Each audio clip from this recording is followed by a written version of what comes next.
Well, if you've ever wondered how we come up with our forecasts every day, it starts right here on the roof of the National Weather Service office on the University of Arizona campus, and with one of these.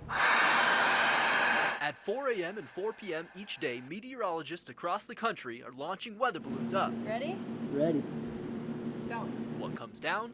Vital information for a meteorologist to make an accurate forecast. Basic information, temperature, relative humidity, wind speed and direction.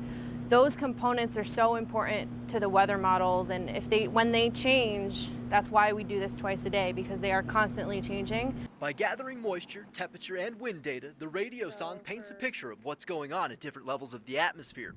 That information is then downloaded into a confusing mess of lines and dashes known as a skew T for the meteorologist to decipher.